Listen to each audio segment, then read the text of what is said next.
Boa noite, gente. Graça e paz. Tudo bem? Que privilégio estar aqui. Esse horário não é muito compatível com a minha vida, não. Por isso que é a primeira vez que eu estou aqui. Meus filhos estão em casa dormindo.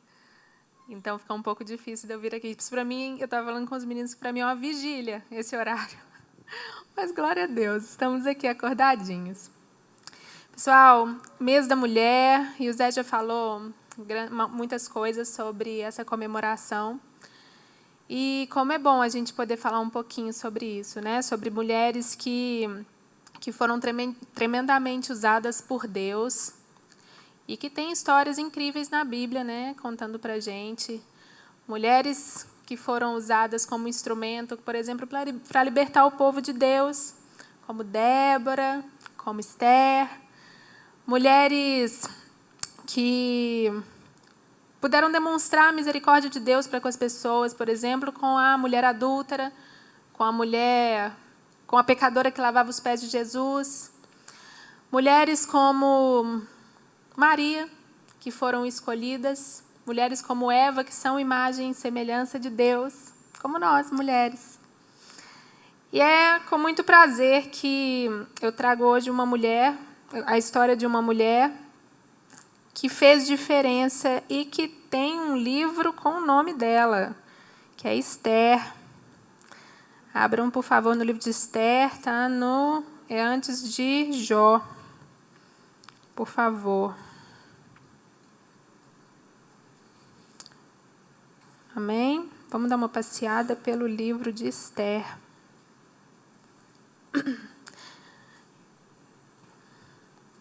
Todo mundo achou? Vamos lá, eu vou contar um pouquinho da história e a gente vai passeando pelos versículos. Então, o livro de Esther começa falando sobre o reinado de Assuero. Assuero era rei da Pérsia, é o famoso rei Xerxes, que tem o nome dele no filme 300 de Esparta, né? Alguém já assistiu? Tem muitos homens aqui hoje, então com certeza vocês já assistiram esse filme. E o rei Assuero, ele governava sobre 127 províncias na Pérsia. Era um reinado muito poderoso. E no terceiro ano do reinado dele, ele decidiu fazer uma grande festa para mostrar a glória do reino, a riqueza do reino. E essa festa básica durou 6 meses. Ele chamou todos os príncipes das províncias, ele chamou os nobres, a realeza, e falou, vamos fazer uma festa, e essa festa durou 6 meses. Não satisfeito com 6 meses de festa, ele ainda quis, no final disso tudo, fazer uma festa que durou 7 dias com todo o pessoal do reino. O trono dele se localizava em Suzã. Daí ele fez uma festa que durou 7 dias com todo mundo, e diz que a festa foi incrível, que todo mundo bebia em taças de ouro, que o vinho era servido à vontade.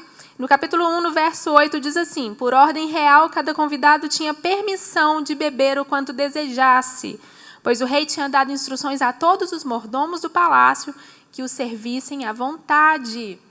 Então, foi uma festa assim, tremenda. 7 dias de festa já era muita coisa. Então, foram 6 meses, 180 dias, 187 dias de festa. E o rei era casado com a rainha Vasti, ou Vasti, não sei como é que fala o nome dela, Vai Vasti.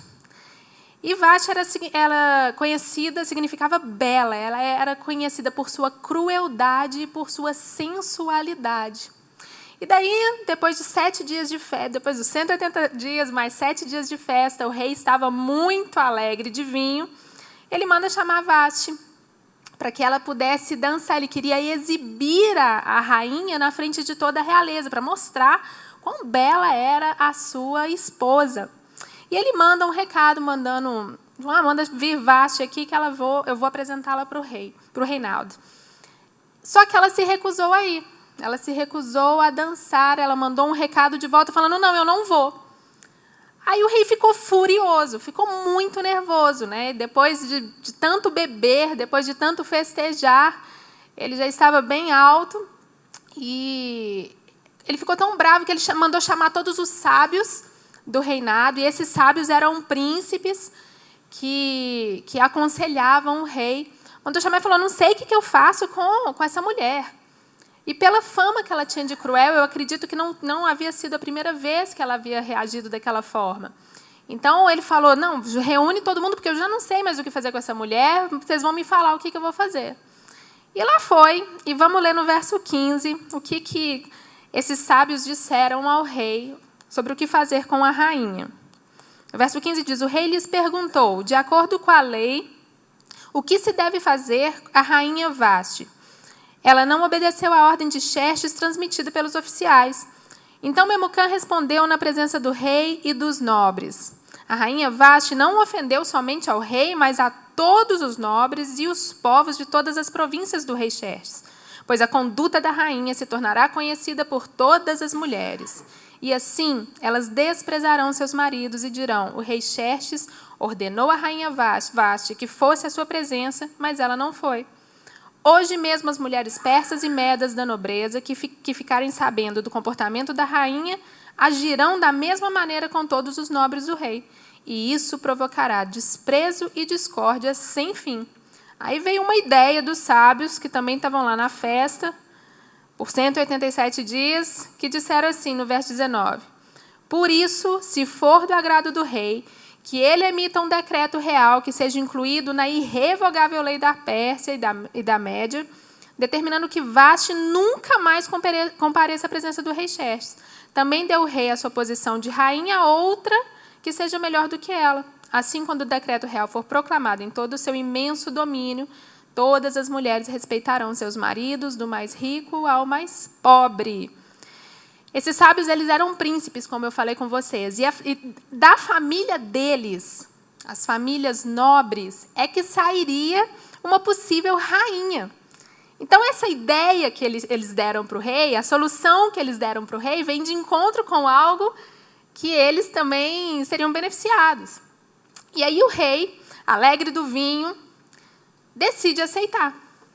E ele faz esse decreto, tirando da presença dele, proibindo da presença dele a rainha Vaste. Então, ele ficou sem rainha. Aí, passado algum tempo, depois da ressaca ser curada, o rei cai na real. E ele vê o que ele tinha feito com a rainha e ele se arrepende, de certa forma. Parece que a saudade, quando bateu um arrependimento junto. E percebendo isso, os jovens do reinado sugeriram, rei, então vamos fazer um concurso rainha de Assuero. E ele achou o máximo. Os jovens apelaram para a sensualidade e eles falaram, aí você escolhe a mais bela e formosa, virgem, a gente junta todo mundo e a gente faz um concurso. O rei achou o máximo. E ele mandou reunir as moças virgens, bonitas e formosas, e mandou que fossem levadas para uma casa onde as mulheres dele se reuniam. E essa casa, quem tomava conta era um eunuco. E lá elas passariam um ano de spa. 6 meses elas receberiam banhos de mirra, que eles acreditavam que purificava o corpo, e durante 6 meses elas receberiam unguentos, elas seriam ungidas. Então, 1 ano tirando pereba da plebe para poder se encontrar com o rei. Top! Aí, no verso 5 do capítulo 2, começa a história de Esther. Aí que a gente vai entender de onde que Esther surgiu nessa história. Vamos ler, a partir do verso 5 no capítulo 2. Nesse tempo, vivia na cidade de Suzã um judeu chamado Mardoqueu, da tribo de Benjamim, filho de Jair, neto de Simei e bisneto de Quis. Ele fora levado a Jerusalém para o exílio, por Nabucodonosor, rei da Babilônia, entre os que foram levados prisioneiros com Joaquim, rei de Judá. Mardoqueu tinha uma prima que chamava Radassa, que havia sido criada por ele, por não ter pai nem mãe. E essa moça, também conhecida como Esther, era atraente e muito bonita. E Mardoqueu a havia tomado como filha quando o pai e a mãe dela morreram. Quando a ordem do decreto do rei foram proclamados, muitas moças foram trazidas à cidadela de Suzã e colocadas sob o cuidado de Hegai. Esther também foi trazida ao palácio do rei e confiada a Hegai, encarregado do harém. A moça o agradou e ele a favoreceu. Ele logo lhe designou 7 moças escolhidas do palácio do rei e transferiu-a junto com suas jovens para o melhor lugar do harém. Esther não tinha revelado a que povo pertencia, nem a origem de sua família, pois Mardoqueu a havia proibido de fazê-lo. Esther foi criada dentro da cultura pagã e ela não declarou que era judia. Perceba que Esther ela não pertencia a uma linhagem real. Mas foi concedida a ela todos os atributos necessários para que ela fizesse, para que ela fosse escolhida, para que ela recebesse o favor daquele servo que estava escolhendo as mulheres que seriam aceitas. Esse cuidado, esse favor vem de Deus. É o favor de Deus que faz com que os homens derramem favor sobre os outros. Daí, logo depois disso, o texto diz que o rei amou a Esther mais do que qualquer mulher que estava ali. Mais uma vez, alcançou favor perante o rei. E ela foi coroada rainha no lugar da rainha Vasti. Aqui nesse texto não fala que Esther era a melhor, a que melhor falava, a que era a mais maravilhosa do reino, a que se comportava de uma forma diferente, a que tinha algum atributo muito especial que a fizesse se destacar. Mas fala que ela encontrou favor no coração do rei. Quantas vezes a gente olha para as pessoas e mede as pessoas pelo seu exterior? Ou pela forma que elas falam, ou pela forma que elas se comportam, pela forma que elas se vestem. Estamos sempre olhando para o exterior da pessoa, para as qualidades intelectuais dela. Mas para Deus, aqui, o que importava era o coração de Esther. Ele já via Esther lá na frente. E o favor de Deus foi que possibilitou que Esther fosse coroada rainha. Daí foi feito um banquete enorme para apresentar Esther, que ficou conhecido como o banquete de Esther. E o primo dela, Mardoqueu, ele não podia falar que era primo dela, porque a linhagem dela não foi falada, né? Ela não podia falar para ninguém que ela era judia. O primo dela ficou sentado na porta do palácio. E ele ficava esperando para saber o que estava acontecendo, queria ter notícia da Esther. E aí, num dia, por estar ali na porta do palácio, ele ficava sentado todos os dias lá, ele viu 2 homens armando contra o rei. E aí ele logo correu para avisar a Esther, falou, olha, tem 2 caras lá armando contra o rei, eles vão querer matar o rei, então, estou te contando. E Esther, e aí investigaram tudo, e era verdade, e esses homens foram enforcados. E esse detalhe é muito importante, porque Mardoqueu foi para o livro de Atas do reinado. Guardem isso, porque lá na frente isso vai ser importante. Mas ok, não aconteceu mais nada com ele. Só isso que aconteceu. Ele denunciou os caras e o nome dele foi para o livro das Atas do rei. Aí nós entramos no capítulo 3. Depois de Esther ser coroada, depois de Mardoqueu, o primo dela, ter delatado os caras que queriam matar o rei, nós entramos no capítulo 3, onde surge um homem que se chama Amã. E Amã, ele é reconhecido pelo rei como o 2º homem do reinado. Ele ganha favor do rei. É como se fosse um primeiro-ministro. E aí todo o reino se curvava diante dele. Ele era um cara mais importante debaixo do rei. Todos se curvavam, menos um, que era Mardoqueu, o primo de Esther. E aí Amã ficou furioso. Todo mundo ia lá e falava com ele, tem um cara que não se prostra quando você passa. E é o judeu Mardoqueu. E não era por ele ser judeu, porque nada impedia que um judeu se curvasse diante de uma autoridade, mesmo que ela fosse de outra cultura. Né? Nada impedia, a lei deles não impedia isso. Mas Mardoqueu se recusava a se prostrar. E a raiva de Amã foi tão grande que Amã decidiu não só matar Mardoqueu, como também eliminar todo o povo judeu. Se você acha que o Holocausto foi ideia de Hitler, você está enganado. Começou lá atrás. Desde sempre o povo judeu sofre com isso. E Amã teve essa brilhante ideia de eliminar o povo judeu. E daí no capítulo 3, no verso 8, a gente lê assim. Existe certo povo... Amã foi ao rei, falar com o rei sobre o povo judeu, pela raiva dele. Existe certo povo disperso e espalhado entre os povos de todas as províncias do teu império, cujos costumes são diferentes de todos os outros povos e que não obedecem às leis do rei. Não convém ao rei tolerá-los.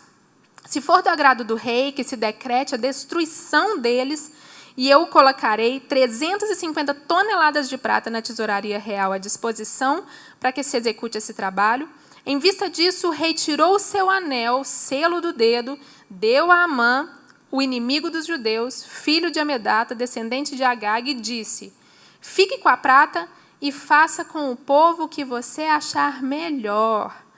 Esse rei confia demais nos outros, né? Primeiro ele confiou nos sábios com aquelas ideias excelentes sobre a rainha, agora ele confia em Amã, que está com vontade de eliminar um povo que nunca incomodou o rei, mas que incomodou Amã e fez. Amã soltou a sementinha lá para incomodar o rei também. Interessante, né? Porque há tantas pessoas ao redor de líderes que muitas vezes soltam sementinhas para benefício próprio. Vocês já perceberam isso? Não sei se você é um líder ou se você é uma dessas pessoas que vive ao redor de líderes, mas quantas vezes eu vejo que as ideias, as sugestões, às vezes não são para beneficiar o reino, ou o ministério, ou o trabalho, mas para benefício próprio.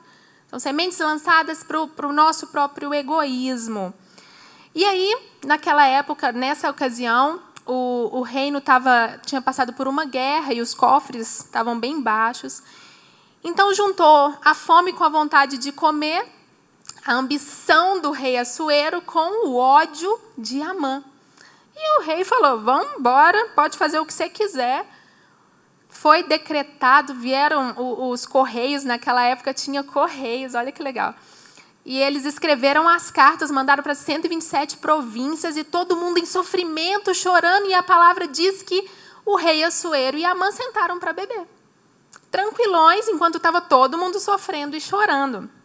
Daí, a ordem era que no 12º mês do ano que estava correndo, todos os judeus seriam aniquilados em um só dia. Em um só dia. Se você não era judeu, você podia ir lá fora e matar um judeu. Você estava tranquilo. E essa notícia foi solta, e todo mundo sofrendo e gritando e chorando, enquanto eles estavam lá tranquilos, e tudo isso pelo ódio de Amã contra um judeu, Mardoqueu. Quando Mardoqueu soube desse decreto, aí ele rasgou as vestes, se cobriu de cinza, vestiu pano de saco e foi gritando pelas ruas. Aí os servos do reino foram falar com Esther, falaram: olha, seu primo, não sei se falou primo, o Mardoqueu está lá fora, e ele está sofrendo, e ela foi e falou: não, manda uma roupa para ele, vamos vestir Mardoqueu. E a hora que o servo chegou com a roupa, ele falou: não quero roupa, não, mas eu quero que você mande um recado para Esther. Não, então me fala, mando. E aí ele contou tudo para o servo de Esther, deu o decreto para o servo de Esther, mandou levar para ela. E aí vamos ver o que aconteceu no capítulo 4, no verso 11. Capítulo 4, verso 11. Mardoqueu contou tudo para o oficial. E a Esther manda dizer, e aí o oficial contou para Esther, e Esther manda dizer para o primo: todos os oficiais do rei e o povo das províncias do império sabem que existe somente uma lei para qualquer homem ou mulher que se aproxime do rei no pátio interno sem por ele ser chamado. Será morto, a não ser que o rei estenda o cetro de ouro para a pessoa e lhe poupe a vida. E eu não sou chamada à presença do rei há mais de 30 dias. Então Esther só poderia estar na presença do rei se ele a chamasse. Como é que ela iria lá interceder pelo povo? Como é que ela ia falar que ela era judia? Como é que essa confusão toda, sendo que nem na presença do rei ela podia estar? E daí ela mandou esse recado para Mardoqueu, e Mardoqueu a responde também através do servo, no verso 12. Quando Mardoqueu recebeu a resposta de Esther, mandou-lhe dizer: não pense que pelo fato de estar no palácio do rei, você será a única entre os judeus que escapará. Pois se você ficar calada nesta hora, socorro e livramento surgirão de outra parte para os judeus. Mas você e a família do seu pai morrerão. Quem sabe, se não foi para um momento como este que você chegou à posição de rainha. Eu tenho certeza que essa frase final foi a que impactou Esther, e a fez tomar uma decisão. Quem sabe se não foi para isso que ela foi colocada no posto de rainha. De que adianta nós sermos levados a lugares altos, a cargos altos, a lugares de influência, se nós não correspondemos ao que fomos chamados? Talvez você seja um chefe, talvez você seja um líder na sua faculdade, talvez você seja influente na sua escola, no seu trabalho, talvez em um grupo de amigos. Mas se você não corresponde ao que Deus deseja para a sua vida, se você não usa essa liderança a favor do reino de Deus, de que adianta você ser colocado nessa posição? Dinheiro? Poder? Influência? Para quê? E Esther, mesmo com medo, ela responde a Mardoqueu, no capítulo 4, no verso 16. Essa frase impactou tanto ela que ela diz: ok, vá reunir todos os judeus que estão em Suzã e jejuem em meu favor. Não comam nem bebam durante 3 dias e 3 noites. Eu e minhas criadas jejuaremos com vocês. Depois disso, eu irei ao rei, ainda que seja contra a lei. Se eu tiver que morrer, morrerei. Isso serve para nós. Se tivermos que perder a coroa, que percamos. Se tivermos que terminar relacionamentos, que terminemos. Se tivermos que perder amizades, que a gente perca amizades. E se tivermos que morrer, que a gente morra, mas que a vontade de Deus sempre prevaleça. Que não tenhamos medo de encarar bullying, de encarar desconforto, de encarar rejeição. Que estejamos dispostos a abrir mão, sabe, do nosso orgulho próprio, das nossas vontades, do nosso conforto, para realizar a vontade de Deus. E Esther se prostrou, jejuou, se colocou diante do Senhor. Até agora não tinha sido falado, Esther não tinha se posicionado diante das coisas de Deus. E nesse momento em que ela se viu entre a cruz e a espada, Esther teve que jejuar e orar para pedir favor ao Senhor.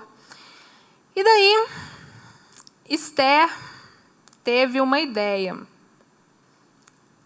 eu ver aqui que eu estou falando muito. Esther foi ao rei, Esther foi ao pátio e parou de frente para onde o rei, de frente para o trono do rei. E ela esperou para ver o que ia acontecer.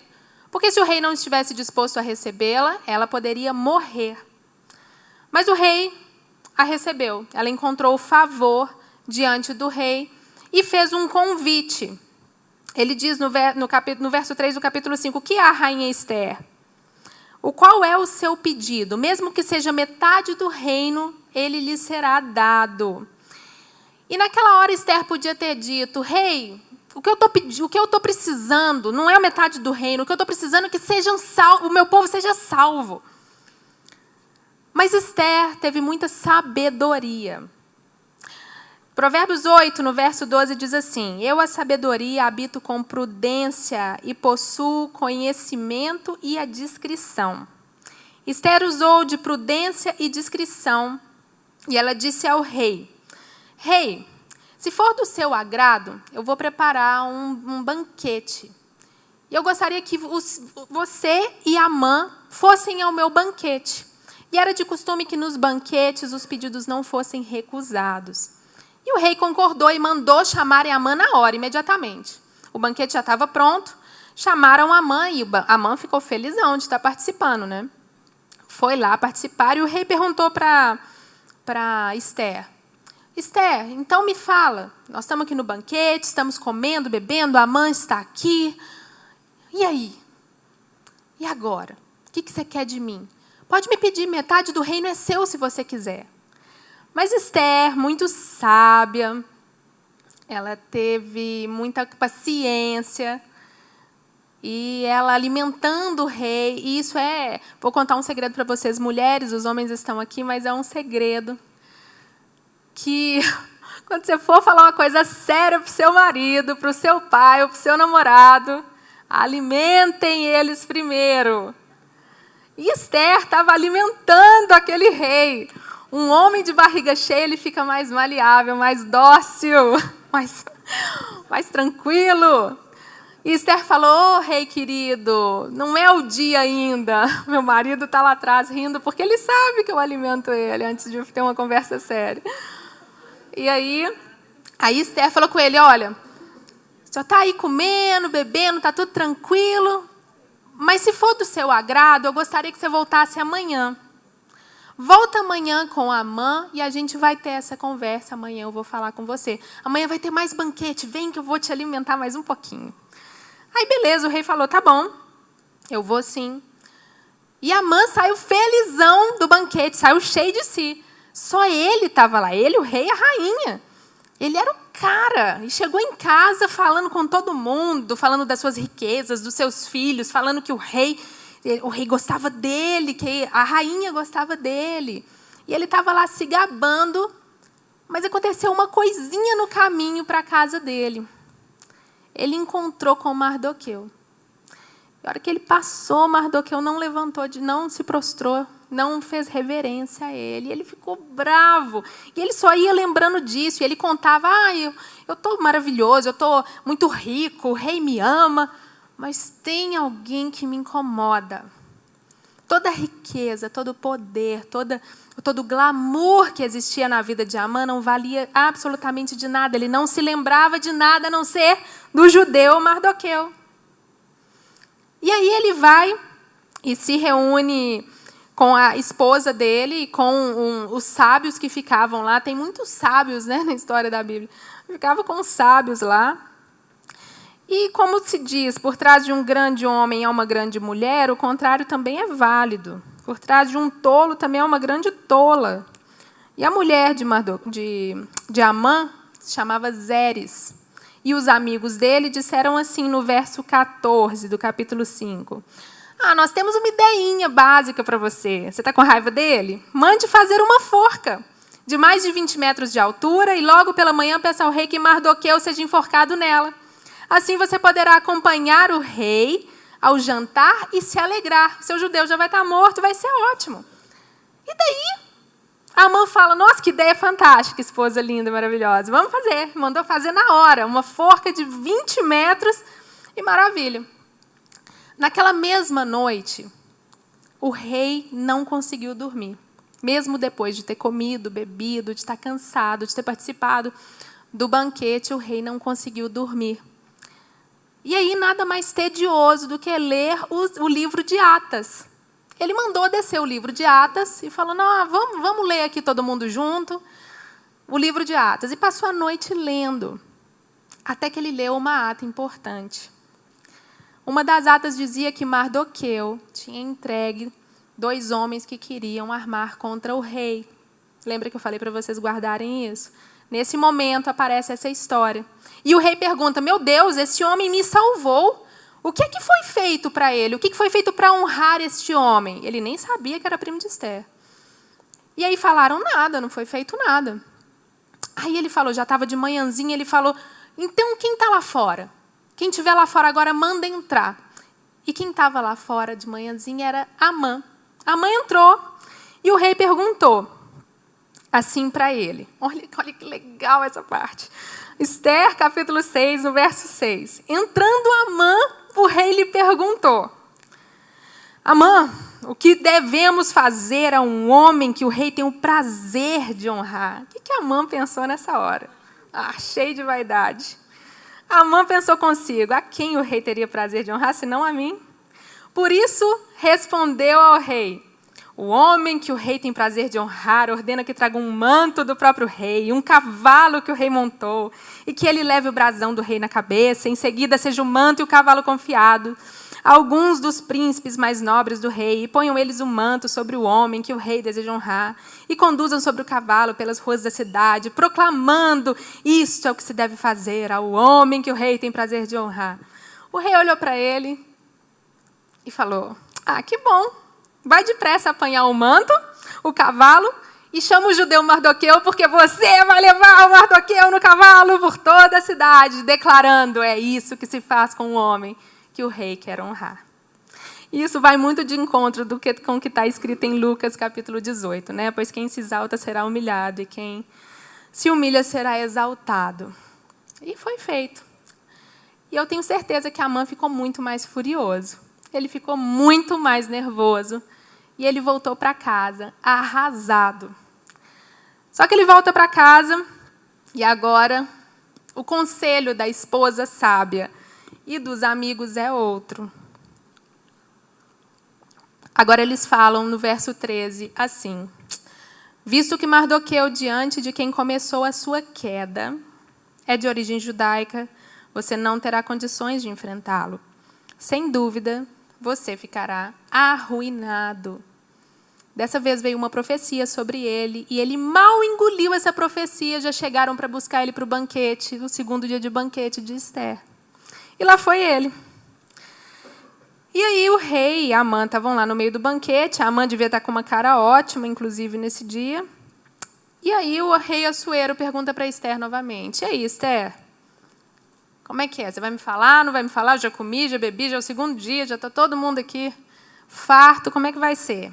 E aí a Esther resolve falar.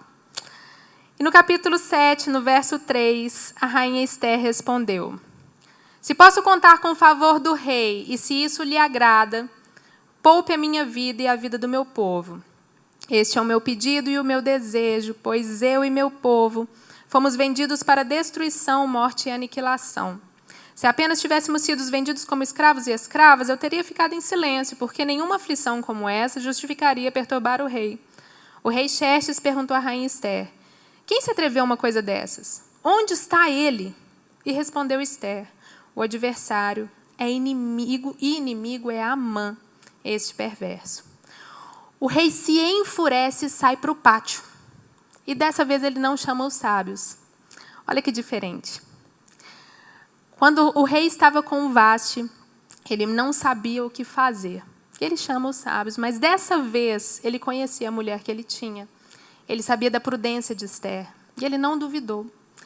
Ele ficou furioso e já havia tomado uma decisão. Quando ele retorna para dentro do salão do banquete, ele vê Amã pendurado na cadeira de Esther, como se estivesse implorando por alguma coisa.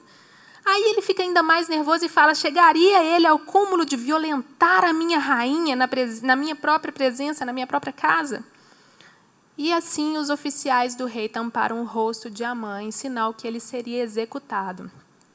E para completar esse lindo dia de Amã, um dos oficiais vira e fala assim: ô rei, te contar uma coisa, já que o senhor está procurando um jeito de executar ele, tem uma forquinha no jardim dele de 20 metros de altura. Seria bem útil, né? E Amã foi enforcado em sua própria forca, construída para Mardoqueu. No mesmo dia, Esther contou a história dela, pediu misericórdia para o rei sobre o seu povo. A casa de Amã foi entregue às mãos dela. Ela contou sobre a descendência dela judaica, contou sobre o primo dela, Mardoqueu. O rei manda chamar Mardoqueu e institui Mardoqueu o segundo homem no lugar de Amã. Só que os decretos do rei, selados com o anel dele, eram irrevogáveis. E eles tinham um problema. Já havia sido decretada a morte, a aniquilação dos judeus. E o rei vai e solta a bomba na mão de Esther e de Mardoqueu. Aí eles têm uma ideia.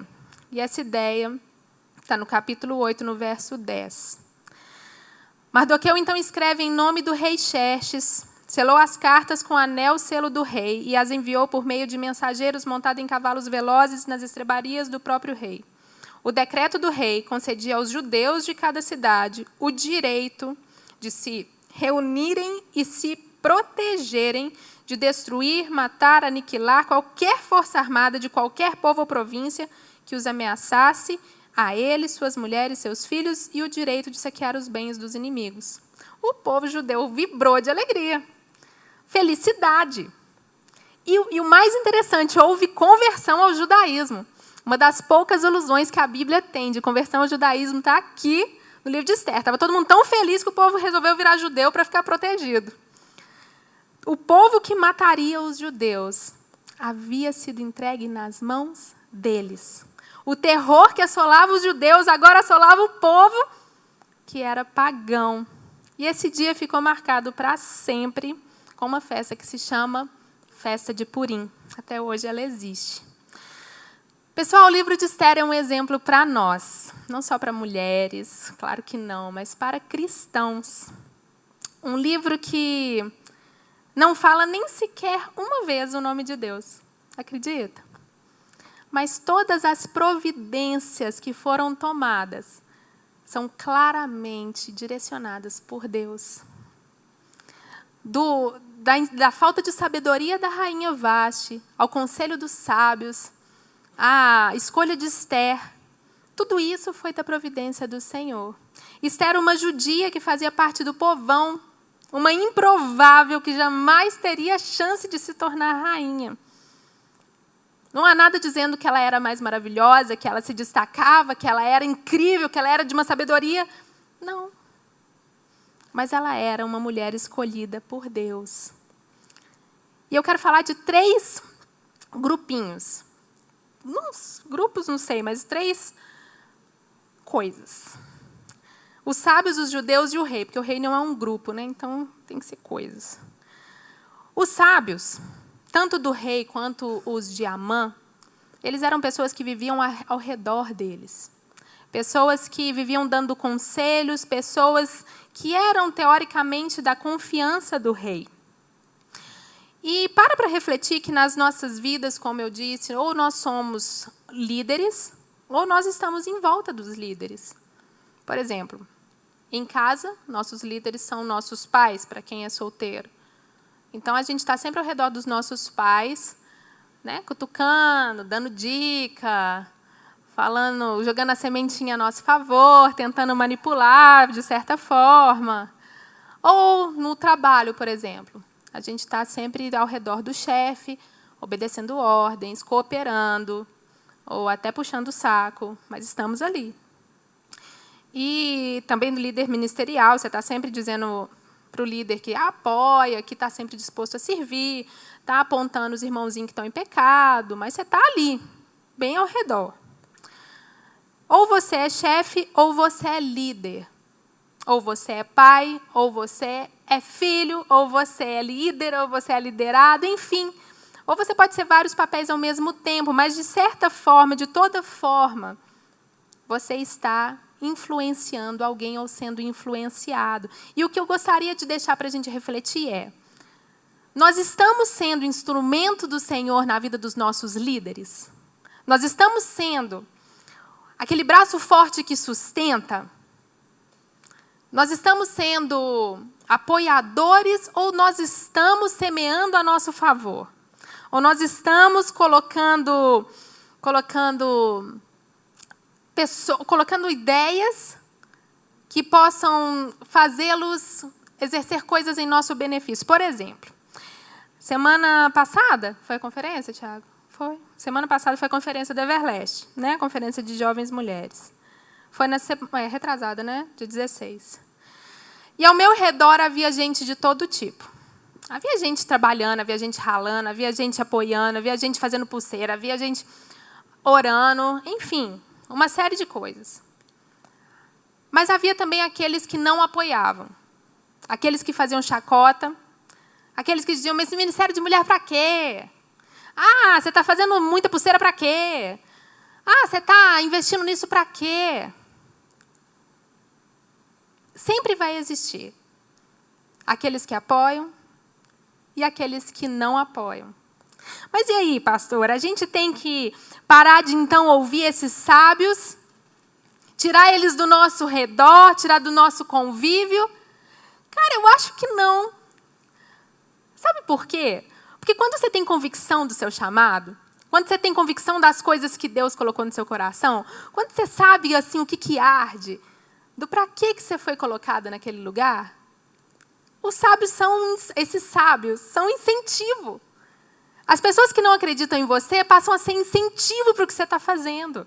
Você começa a querer: nossa, agora que eu vou mostrar para ele mesmo a certeza que Deus colocou no meu coração. Agora sim, eu estou acreditando ainda mais em mim. Sabe, não é para a gente tirar de perto. Porque Deus usou na história de Esther, mesmo os sábios, dando conselho tudo errado, dando uns conselhos que jamais poderiam ter acontecido. Vamos tirar a rainha, tira ela daí. Ou constrói uma forca. Até essas coisas foram usadas em favor de Esther. Então, aquelas pessoas que estão ao seu redor e que estão te desmotivando, que estão te colocando para baixo, não tira elas de perto, não.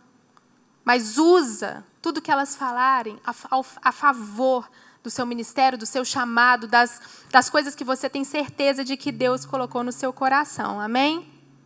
O outro grupo era dos judeus. Povo escolhido por Deus, representado por Esther e Mardoqueu. Pessoas completamente improváveis. Improváveis. De onde que Esther ia virar uma rainha? Esther foi criada no meio de uma cultura pagã. Esther era da plebe, do povo. Isso me fez lembrar muito sobre julgamento. Sabe, quando chega alguém, recentemente na igreja, a gente fica com aquele olhar estranho. É recém-convertido, está empolgado. É líder ministerial, mas viveu no mundão. Está chegando agora e vai sentar na janela? Julgamento. Há tantas pessoas improváveis que estão exercendo papéis tão importantes na igreja, fora dela. Há tantas pessoas que Deus levanta. E essas pessoas podem ser um de vocês. Em qualquer esfera que vocês atuem, por mais improváveis que vocês se sintam. Eu sou uma improvável. Eu não nasci na igreja. Não. Eu me converti vai fazer 8 anos. 8 anos. 8 anos que eu me converti. Eu sou uma improvável, em que ninguém acreditava, e tem muitos que ainda não acreditam. Mas Deus me chamou. E eu estou disponível. Acreditem mais no que Deus colocou no coração de vocês. Sabe, onde vocês estão inseridos, vocês podem ser instrumento dele. Às vezes vocês não precisam nunca pegar no microfone.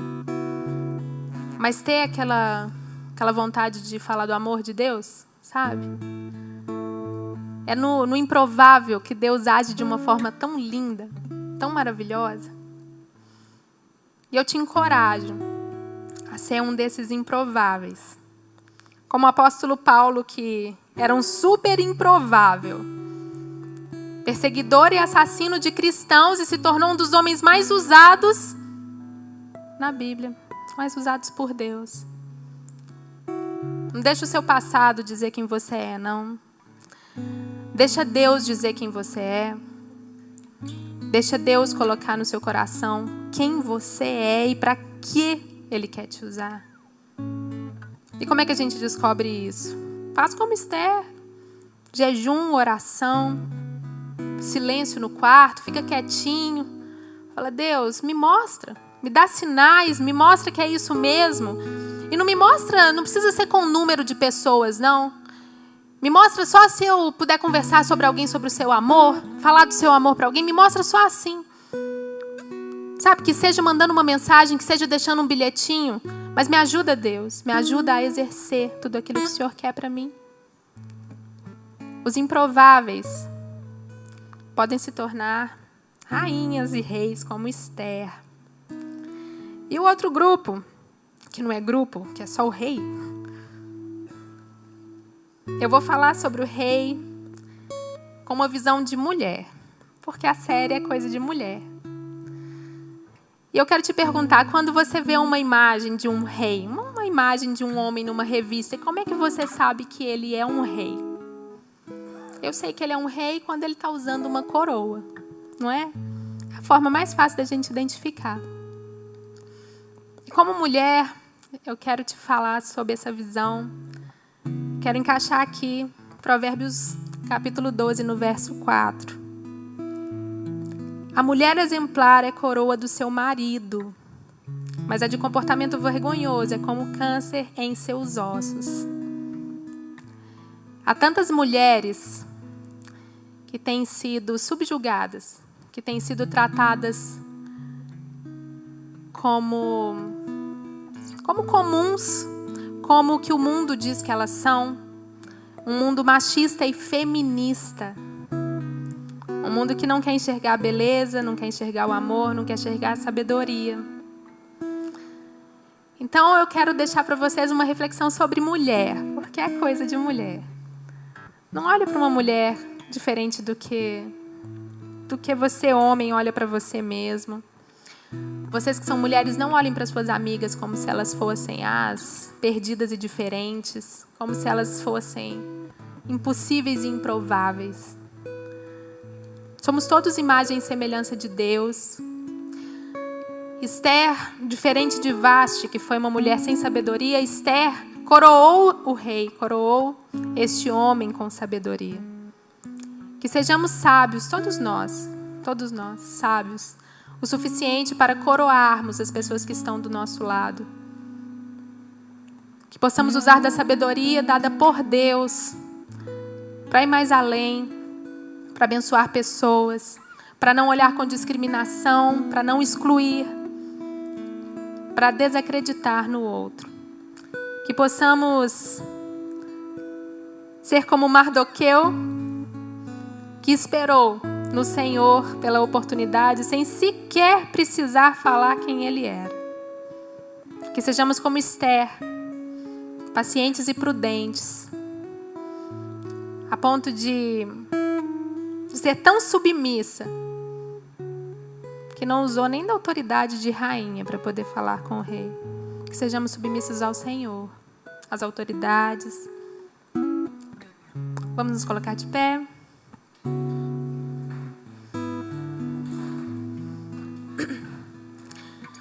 O livro de Esther me mostra que Deus tem tudo a ver com todas as circunstâncias que a gente passa na vida, todas, qualquer uma delas. Aquelas lá de trás, de quando a gente era pequenininho, até as de agora. Deus tem a ver com o lugar onde você está. Deus tem a ver com você estar aqui agora, nesse momento. Então eu quero orar para que a gente possa enxergar as circunstâncias que Deus tem colocado ao nosso redor, nos movendo para lugares mais altos, nos movendo para o centro da vontade dEle. E que nessa hora a gente possa enxergar, a gente possa ter coragem de, como Esther, se colocar na frente do rei sem saber se ia morrer ou não. Que sejamos corajosos, amém? Vamos fechar os olhos. Senhor, eu quero te agradecer, Pai, pela tua presença, pela tua palavra, Pai. Senhor, eu te peço, Pai, que o Senhor possa nos guiar nos caminhos que o Senhor escolheu. Nos mostra, Pai, tudo aquilo que o Senhor quer para nós. Senhor, nos direciona. Coloca em nós, Pai, a tua sabedoria, que nós possamos entender por que nós fomos colocados no lugar onde estamos. Se é na nossa escola, se é no nosso trabalho, na nossa família, Pai, que as pessoas possam olhar para nós e encontrar o teu amor, o teu cuidado, o teu reflexo, Senhor. Nos usa como instrumento, Pai. Senhor, nós confiamos em Ti, confiamos que todas as circunstâncias que estão ao nosso redor sejam Tua provisão, mesmo aqueles que têm nos desmotivado. Que eles sirvam, Pai, como um incentivo para que a Sua glória seja manifestada através das nossas vidas. Para que quando olharem, falarem, poxa, esse é um guerreiro do Senhor, porque ele passou por tudo aquilo e venceu no Senhor. Nos dá corações, Pai, quebrantados, que possam ouvir Tua voz, que os nossos ouvidos sejam os Teus ouvidos, Pai. Que nós possamos entender o nosso chamado. Nos levante, nos leve a lugares em que possamos ser influência. Pode nos colocar como líderes, pode nos colocar nos lugares difíceis, porque lá nós falaremos do Teu amor, Pai. Nos dá oportunidades. Senhor, obrigado, Pai. Porque tudo que o Senhor faz é bom, é perfeito e é agradável. Que a Tua vontade prevaleça sobre as nossas vidas. Que caia todo julgamento, que caia todo pensamento egoísta que eu tenho semeado sobre os outros. saia de mim tudo que não pertence a Ti, Senhor, mas que eu possa exercer tudo aquilo que o Senhor sonhou para mim. E nós te agradecemos em nome de Jesus. Amém, amém, pastor.